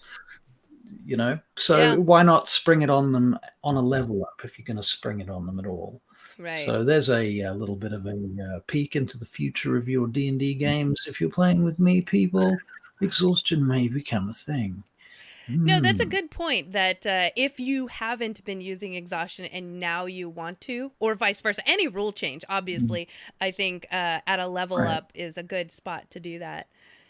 So, all right. So I wanted to talk a little bit, but I wanted to touch on one thing that we did not mention, or I don't think we mentioned, but we talked about lesser restoration, greater restoration, but obviously when you rest, long rest, then you get rid of 1 level of exhaustion. So that's just one thing I think we didn't mention.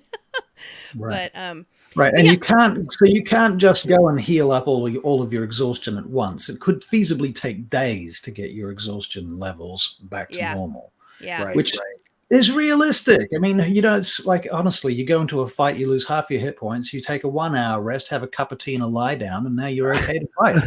Yeah. What the fuck? I mean, it's D&D. This is what we expect. But, exhaustion kind of makes that more palatable and fun. Well, when I was looking at it, I found another few cool ways to introduce. They talk about arcane exhaustion. So just specifically focusing on your magic users and being exhausted after using spells is kind of a neat idea to look at.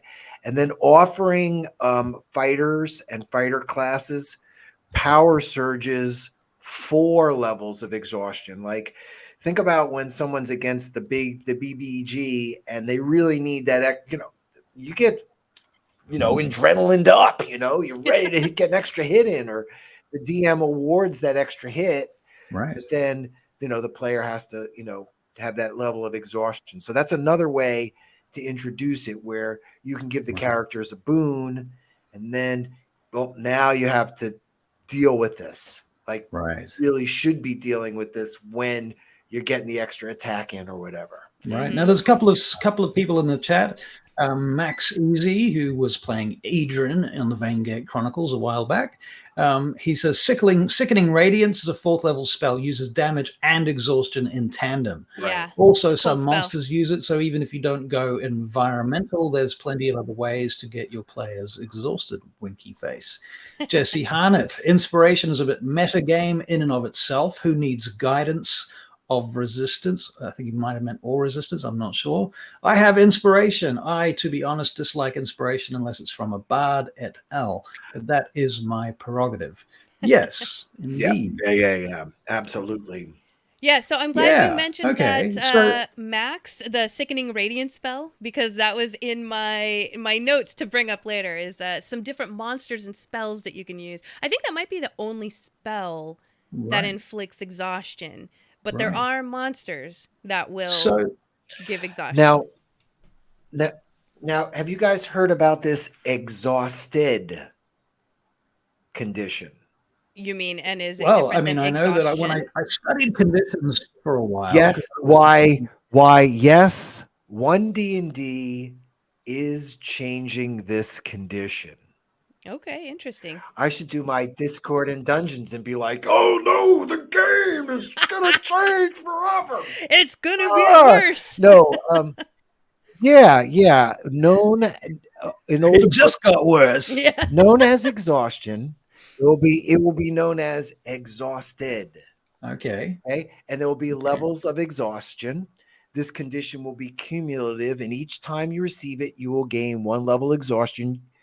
You die if your exhaustion level exceeds 10. Oh, they're bringing now there'll it up be a to die 10? 20 rolls are affected when you make it. When you make a die 20 test, a D20 test, you subtract your exhaustion level from the D20 roll. Right. So now we're talking. So now your level of exhaustion will actually be a disadvantage on the actual roll, not disadvantage. It sounds more like a penalty. Right. A penalty. More a penalty. Yeah. Then it says spell save DCs affected. You'll subtract your exhaustion levels from spell save DCs from any spells on your list, and ending the condition. Finishing a long rest moves 1 of your levels of exhaustion. When your exhaustion level reaches 0, you are no longer exhausted. So there you go. So now everybody's saying, hey, it's metagaming, it's bliss, it's that. Here's a whole nother rule set that's going to come into play. Which way your table going? Right. I'm exhausted already over this. So here's the thing, though. It's like the last year of 5th edition, and I'm only just picking it up. Yeah. It's taken until now for me to pick up exhaustion, and now they're changing the rule set. So right. So okay. I mean, that's the thing. They're changing the rule set, but adapt what you like are the best parts. Yeah, that's what I was going to say. I was going to break it down, the different exhaustion levels, because some of them aren't nearly as bad as they initially sound, right? And now this might be different when we move to the new, one D&D or whatever. But the first level of exhaustion, the disadvantage on ability checks, like unless you're like that affects you if you're out of battle, right? But in battle, like how often do you do ability checks in battle? Right. Not very often, or in combat, sorry. So Well, it's not so I mean, bad. if you're making athletics checks or perception checks, I think that kind of makes sense. I think about myself having a polyneuropathy, right? Mm-hmm. So I kind of do things at disadvantage all the time. But if I had to defend myself with a stick, yeah, I'm all of a sudden gonna defend myself. Yeah, I'm gonna hit somebody with that stick. right? Maybe I'll miss. Again, depending on my level of exhaustion, And let's say you do have, if you guys are in combat, if the party is in combat and there is some kind of ability that needs to be done, then you as the exhausted player can just give someone, do the help action. So then you're giving them advantage, and again, you're not really affected at all in combat, which I think is great. I mean, I don't want to say great. Obviously, exhaustion's not great, but it's manageable at level 1. Level 2, then. Now I'm wondering how this works with this new rule too. Now, that's what I'm saying. I didn't know about the new rule. So. Go ahead. But so exhaustion level 2, you now have a disadvantage on ability checks, and your speed is halved, which again isn't awful. But in combat, if you've got like a huge battle map, then getting around is going to be hard. If you're a melee fighter, like spellcasters, you can blip around the board if you want. And remember, these are conditions that aren't just going to go away. You can't, you don't, I mean, unless you have a long rest, in which case you can lose 1 exhaustion level.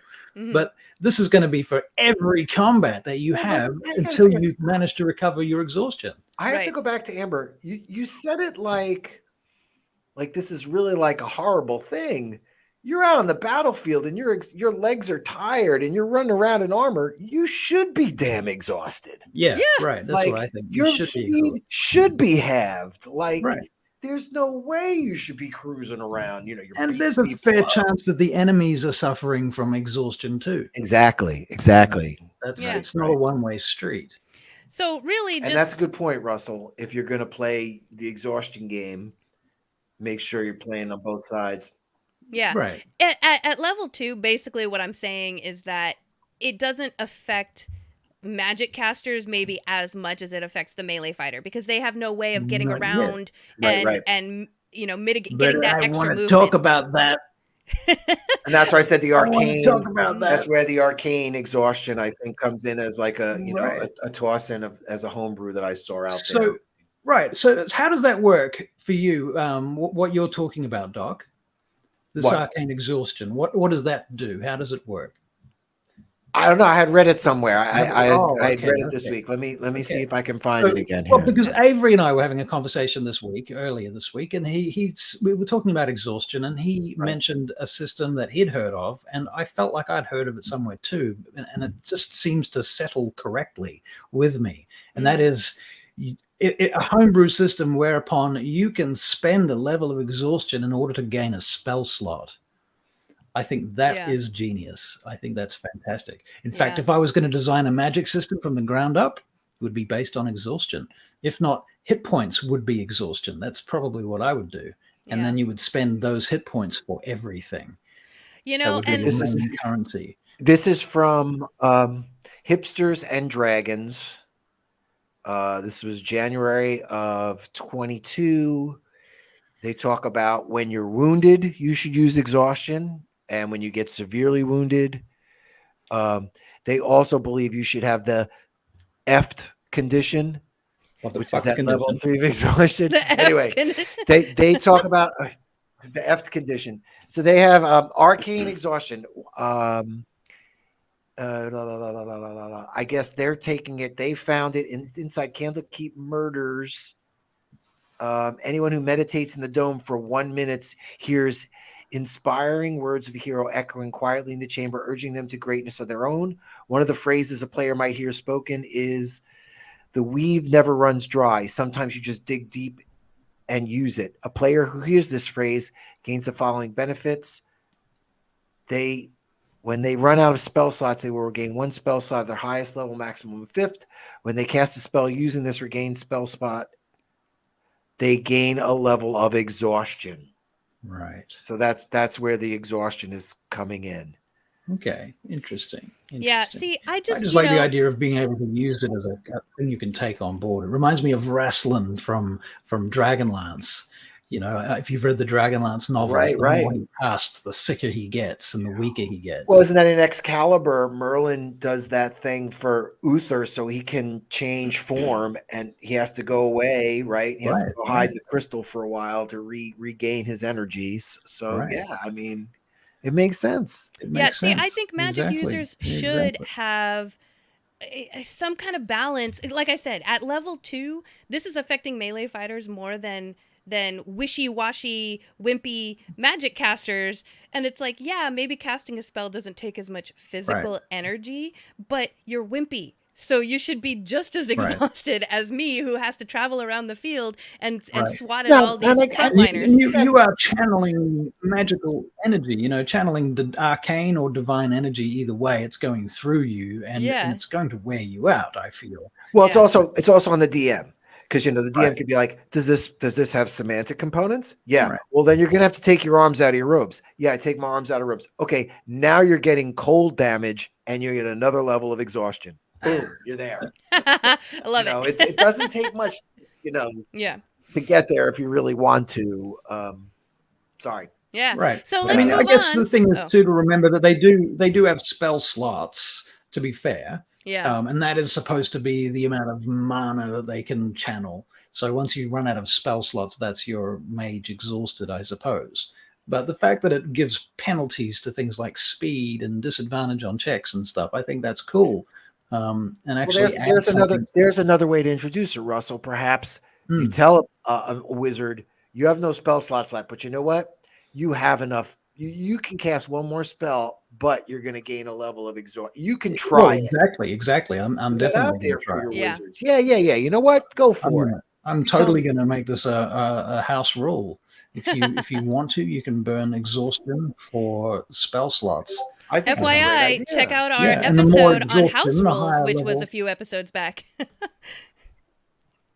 Right, and the higher level the spell slot you want to get, you burn more exhaustion. Right.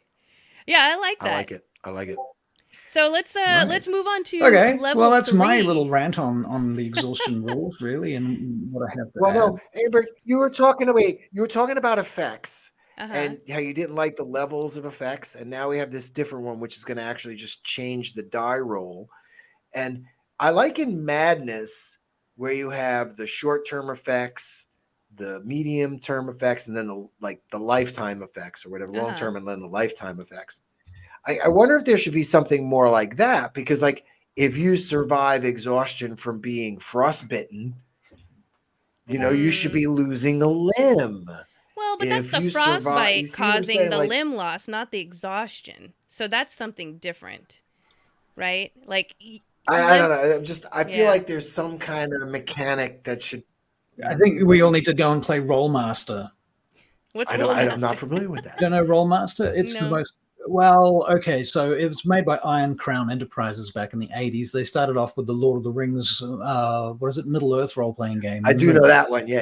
Right. So it uses the same system, and it is one of the most complicated role-playing games, one of the most crunchy role-playing games I've ever seen or played.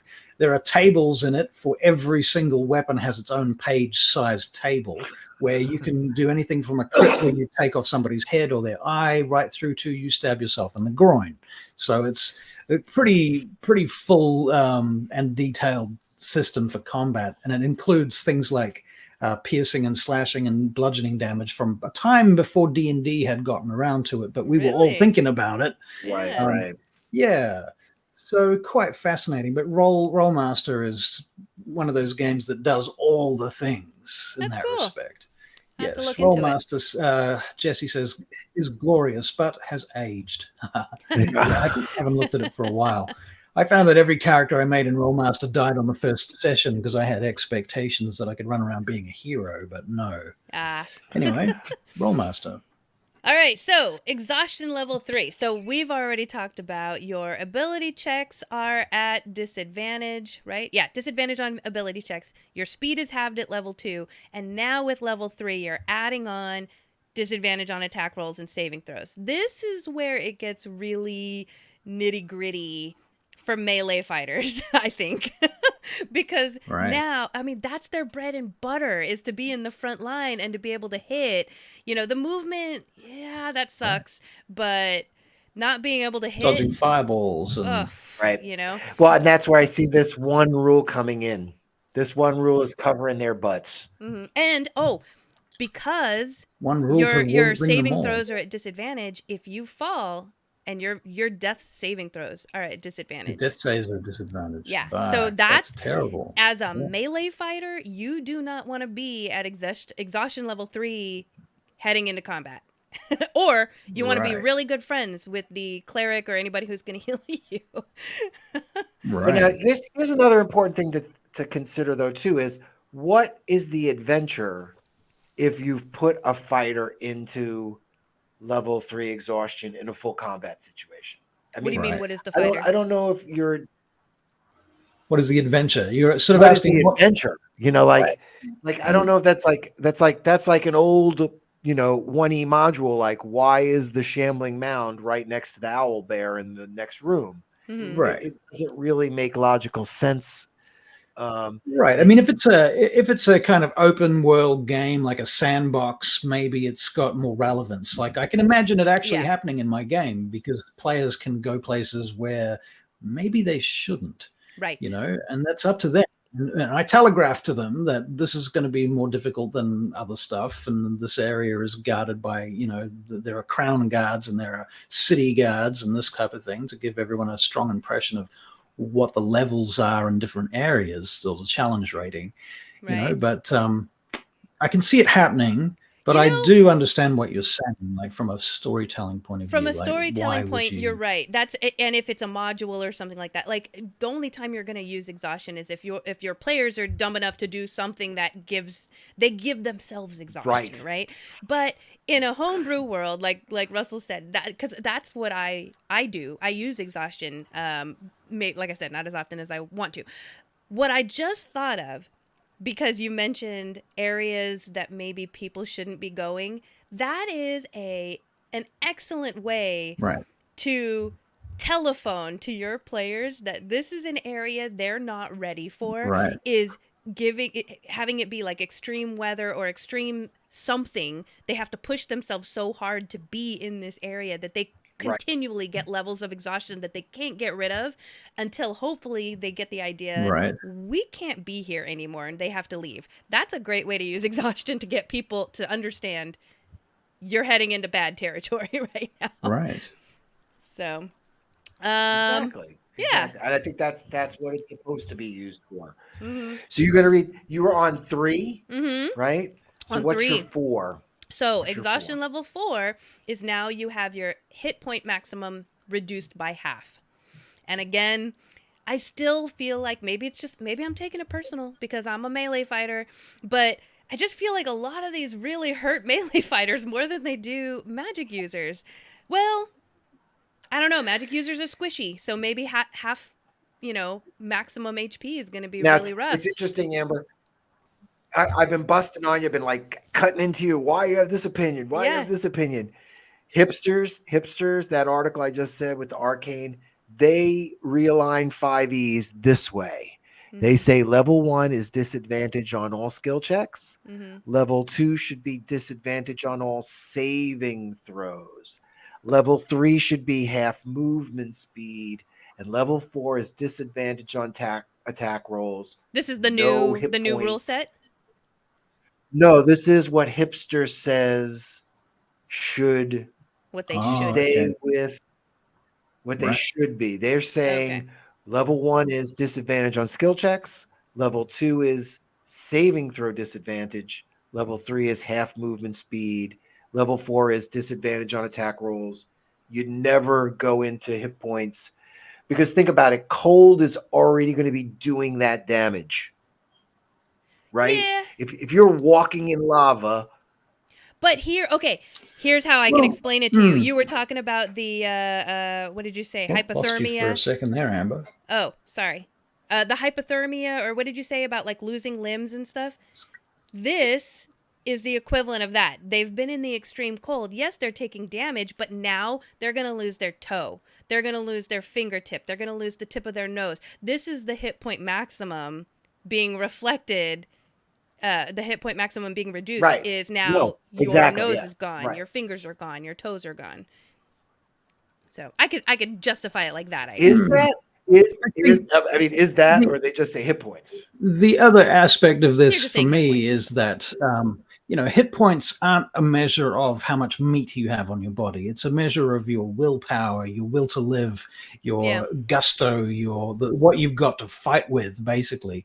Because if you don't look at it that way, it's a very strange scenario. Hit points don't really make sense. Yeah, right? we had that conversation before. It's great. Right. Every finger would be a hit point, or maybe 2 or 3 hit points, depending on how many hit points you have. It doesn't make a lot of sense. So it seems to me that hit points generally encompass all of that, but also your will to live and your will to fight. So when you are at maximum hit points halved, your will to fight is severely hampered, and that could be the case if you are exhausted. I can see the logic there. I'm not necessarily saying it's the best way, but that's probably the way they're thinking of it, in the rules as written for 5th edition. Well, maybe just a level 5 then with the hipster's new one, and have a level 5 with some hit point damage, or appropriate, environmentally appropriate, or damage appropriate wound, or like I was saying, long-term effect. Yeah. Right. And don't forget, you can make up your own rules. Mm-hmm. Of course. Just because you bought it in a book doesn't mean that you have to use it the way you bought the book didn't buy you, right? You own the book doesn't own you. You can do what you want to. And that's what I'm saying, Amber. That's why I feel like some of those effects were just built into the adventures. Like I think of S3 in Advanced Dungeons and Dragons. If you got by that brown mold, you had that Constitution saving throw, you could turn into a veggie pigmy. There were no disease conditions. Mm-hmm. Right. They were just diseases. They were just diseases. Yeah. Right. So it's interesting. So the next level, the next level actually makes to exhaustion. The next level actually makes a lot of sense with what you said, Russell, about not necessarily aligning with HP, but it's more like your will to live or whatever, because the next level is 5, and that basically means you can't move, which I could imagine if you are so exhausted and now you're just like, I don't even want to fight for my life anymore, and then you just crawl up into a ball and just lay there, or you just physically can't You're move. Basically incapacitated, aren't you? Yeah. So I just you can fight from that position if your speed is at 0. If you're fighting at a disadvantage.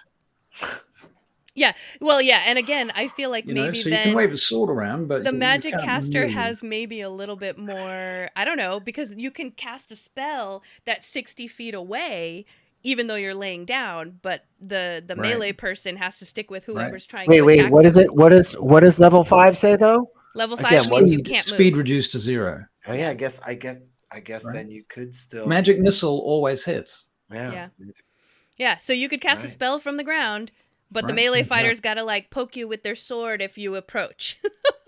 Well, and again, a DM could say you can't move your arms. Should exhaustion alter your spell save DC then? I think it should. Yes. Again, I'm maybe like I said, I'm just biased. Right now, disadvantage on ability checks. I'm presuming that includes Constitution saving throws. Mm-hmm. Oh wait, that's at level 3. So saving throws. So your concentration checks are disadvantaged by level 3 if you're a caster. So that's a problem. Yeah. So it's definitely gonna fuck with people. Yeah. Now I think the other thing talking about exhaustion is the comeback from it. It's kind of useless to have it in Icewind Dale if the GM or DM is not pressuring the players into how much food do you have. Right. If they have unlimited food, then what's the point of using it in the first place then? So that's something else I think you really need to consider is what is the turnaround for that exhaustion. Again, I feel like to me, that's an environmental thing. What is that thing that's exhausting them? What do they need to It's the cold stop weather it? then, or I don't know. Yeah. Well, what I find funny is the next level Right. And then if they're in the desert, it's the need of water. Right. So Go ahead. level 6 is death, and that's the part help me understand, because you can be so tired that you want to die. I don't know if you can be so tired that you just die, right? Or so exhausted that you just die. But granted, you're in such poor condition. Now, I don't know if I've ever been to or DM someone to being to level 6, or if anyone has reached to level 6. But would you give that person a save? I mean, you go through death saves at that point too, right? Right. And doing all those at disadvantage because they are like, it's almost like you're dead.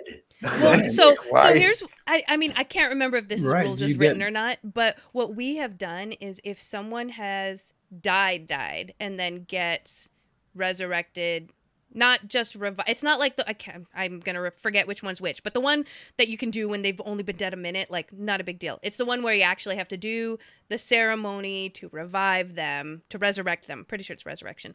Anyway, that one, what we do is you come back, but you have 5 levels of exhaustion because you just came back from death, and it was an ordeal, and there was a ceremony, and you were dead for who knows how long. Yeah. So you started exhaustion level 5, and you're pretty much useless from the time you get resurrected until you've had enough long rests to fix that. So we've used it that way. Right. Interesting. Well, that sounds very cool. That sounds like a reasonable explanation. Yeah. To me. Yeah. I mean, it's something that I don't know. I would be tempted to sort of use it. I don't know. You've got to be so careful with these things because you can easily totally fuck the game. Yeah. Well, that's actually built into the spell. If you come back, you're already at a -4 for attack rolls and saving throws. Oh, I'm talking about, generally speaking, exhaustion is just such a massive. It has such a massive effect on so many aspects of the game that once you incorporate it, everybody sort of has to learn to play again. Yeah. You know, the whole crew, the whole team, the whole group is going to have to recalibrate how they play D&D. Right. They change their mode of operandum. Yeah. And I think Amber made a good point too. You know, you have someone who's exhausted in the team. Someone else has to use the help action to help that person who's exhausted. And I feel like there isn't enough of that. It's always the attack action from everybody. Nobody's helping or using objects or... I admit my group well, some of them are very much into using the help action even during combat. But you know, you're absolutely right. The average group doesn't do that. It takes a fair bit of experience to start doing that and knowing when you can do it. Right. But exhaustion kind of opens that door too to think about, I have to do other things with my actions than just attacking. Mm-hmm. Yeah, well, I mean, McGinnis fam just said that's probably why some DMs don't even use it. I mean, to be fair, right up till now, I haven't been using it. I've barely touched on it. I've read it through a few times and gone, yeah, I want to do this, but never quite had the guts to put it into practice because I'm honestly afraid the players are going to go, no, it's too hard. This is awful. You know, or I'm going to run it badly and it's going to come out poorly for everyone. So I must be the kind of DM. I want to be very careful about introducing it, but I do want to introduce it. I think it's great. Yeah, and I think, like I said, I was using it in Ravenloft. Go ahead. Doesn't give a fuck. You just don't give a fuck. You're just like, fuck these guys. And I think I used it in, you know, again, like I was saying, environmentally, there when they were traveling through Ravenloft, they were in one domain that was this frozen wasteland, and I had it on them really, really hard. And then there was another place that it was recommended, and I, you know, I laid off on them in that case because I wanted the one environment to be much more dramatic than the other one. So, you know, it's also how you're going to play it that way. Yeah. Right, that makes sense. Yeah. Well, so does anybody in the chat have any stories about exhaustion or other uses of it that we haven't talked about? Want to share with us? Yeah, that would be great. Yeah, excellent. And while you're sharing with us, don't forget to like and subscribe. To all the things. And then also, I wanted to just call out a few of the monsters that actually have exhaustion effects, the ones that I could find. There might be more, I don't know. And obviously, homebrew your own, why not? But you can check some of these for reference. So I'm not going to pronounce this. Gingwatzim? I don't know, it's a CR2 creature. It has energy drain action, which causes exhaustion. A Jade Tigress is a CR6. A Soulmonger is a CR11. There's a Cibriex. Right. I don't know if I pronounced that right. CR18. And then a Kalarak Quarry. Oh boy. Right. CR19. Don't you love fantasy names? So that's a CR19. So you have some options as far as CR creatures that you can maybe model or homebrew or whatever. Right. Or, just if we've, just go back and watch our homebrew episode, or what is it? Homebrew? What did we call it? Maybe it was house rules. I'm trying to remember which one we talked about. No, homebrewing monsters. That's what it was. The episode Homebrewing where, monsters. yeah, I was going to say, if you have an encounter and you want to have something in your back pocket to make the encounter more difficult because you don't know how it's going to go, and your players are just like killing it. They're just killing it. Then you add some kind of narrative to the story, and now your monster has exhaustion effects, and now you've got another level of challenge for your players. So, right.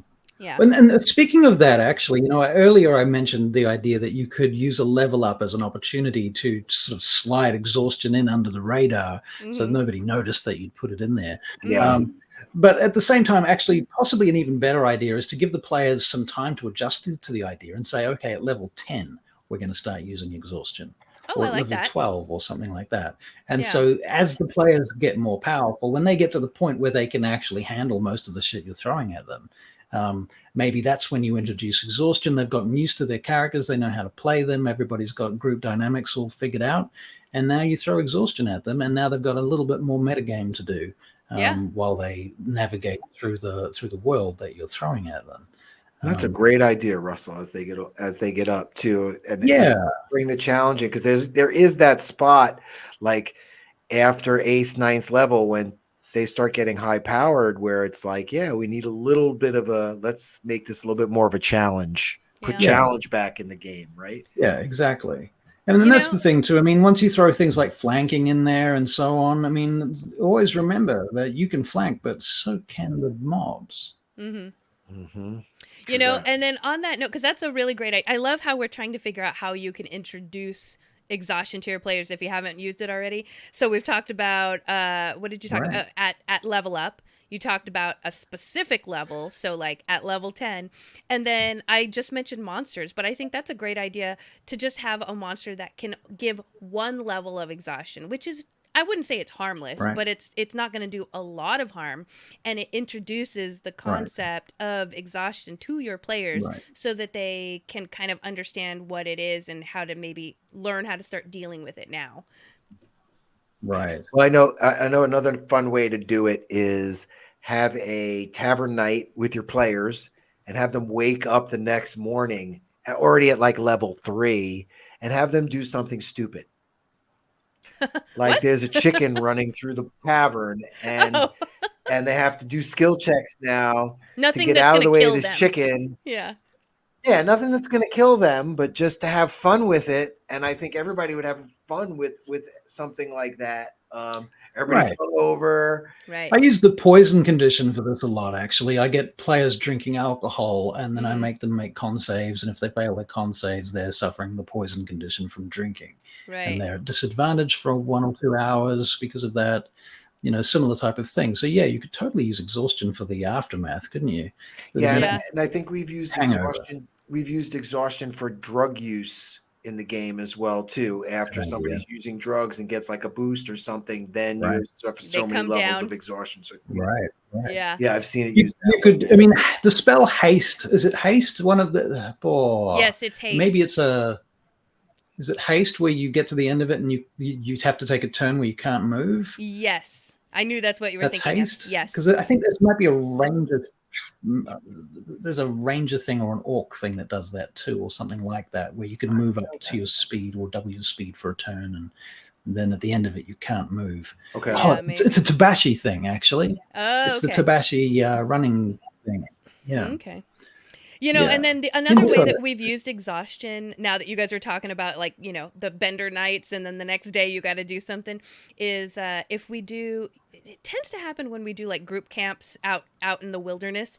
But if we have bad dreams, like or visions, you know, something that kind of deals with the narrative.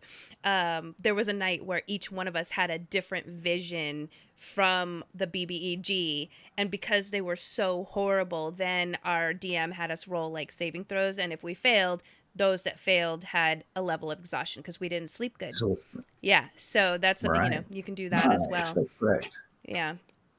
I'm trying to think if there's any other ways. Now let me we've ask used you it. this. I got to ask you. I have to ask you a question about that because Mhm. I was doing something similar in Ravenloft where they wouldn't get their rest in, so they wouldn't regain spell slots. Was that also occurring when that happened? Yeah, well, those that failed, they did not get to mark a long rest, and then they also got a level of exhaustion. Okay. Yeah. So and just, they also got the level of exhaustion. Okay. Yeah. Okay. Yeah. Right. And that's another way. Okay. Another way But to we add it also, in. just Yeah. so you know, like I don't want to say we're hardcore in our gaming, but in that particular game, my DM does not go light on us. So Wow. Well, that sounds like a Yeah. fun game, though. yeah, I mean, Excellent. we've all been playing together Right. for a very long time. So I think he just has to throw horrible things at us because we've been gaming together for so Right. long. But all right, so Fair we're enough, yeah. getting into the very end of our show. I want to read this comment real quick. Let's see. The last time I did exhaustion, this is from Jesse. I was gonna say, any other comments for us? Yeah, the last time I did exhaustion was the party woke up in a slave pit, no armor, no weapons, and some lizard men leaning over the edge. And then I think it says story. So I don't know if there's more in their typing, but Right. So there's obviously a story behind that one. I guess read I'm too early, hoping to apparently. hear that. So, Cool. well, Right. as we wrap up the show, By the way, Jesse, if you do have any stories or anything that you want to share, if you're a roll stream person, no, go ahead. I think that was the timing. I was going to say, check out the forum on rollstream.com. We have a forum. You can post your stories and your favorite NPCs and characters and campaigns and all that stuff. There's all sorts of threads going on in there. So, yeah, check it out. rollstream.com/forum. Sign up. Yeah, definitely. And don't forget to go to Dungeon Studios Facebook page, give us a like and a share and all that kind of fun stuff if you haven't already. And dungeonstudios.co is our site if you want to check out some of our adventures. I can also let you guys know, backers, we're hoping to have those adventures out to you in 3 weeks is our plan. Wow. Yeah. Great work. So exciting. But we're really close. We've been really pushing hard. So they're almost ready. So I wanted to mention that too tonight. I want to give you my one quote for tonight. Ready, guys? Yep. Before we cut out. Yep. Go on. All right. Instead of believing everything you think about everything in which you believe. Oh, I like it. I feel like we need My some kind of mind's a turned inside out. musical tone Like when a you hit. give us little wisdom, Oh, la la la. when you give the Little quote. stinger. All right, now you're gonna get Josh on a new mission. Now Yep. somebody's got to press the button. Oh, here we go. Oh boy. All right, folks. I hope you enjoyed our episode on exhaustion. We're wiped. I'm tired. I'm sure Doc's tired. It's a lot later where he is. And Russell, you still have a little bit of day left to you, but I'm about to lose 50 hit it's only points. 5 I'm about to p.m. lose here. 50 hit points. yeah. It's only 5 p.m. I'm not exhausted yet. I've only taken one level of exhaustion so far. Yeah. I'm doing fine. I only have disadvantage on what? Ability checks. What do I disadvantage on? Ability checks. Coffee right. checks. Soon it will be speed halved, and then disadvantage on attack rolls. And I'm coffee about to lose checks. 50 hit points, Russell. I gotta go. Oh Yep. no! Okay, we'll let you go then. We better wrap it up. All right. So don't we're forget to wrapping like up, and folks. subscribe So, and do all the things. yes, like and subscribe, do all the things, save October 30th, backers, info, 3 weeks. What else was there? I'm slinging it all. DungeonStudios.co. Luke Luke Gygax. All right, folks. Luke Have a good Gygax week. on the 30th. And share with your friends, and come back next Monday for our next episode, which should be on, if I was prepared, should be on, why not? Horror and tension. I don't think we've actually really talked about adding horror and tension into our games, did we? No. I think we should. Because I'm the ready. season, why not? Yeah. So let's talk about it next week. Horror and tension. Yes. If you want to know how to add horror and tension to your games, that's going to be our episode next week. All right, folks. Have a good night. Learn more about the evil cube. Tuck needs to go to bed. Evil. Good night, everybody. Have a good Or night. Jesse's thing. Well, that's why we get on. All right. See you guys.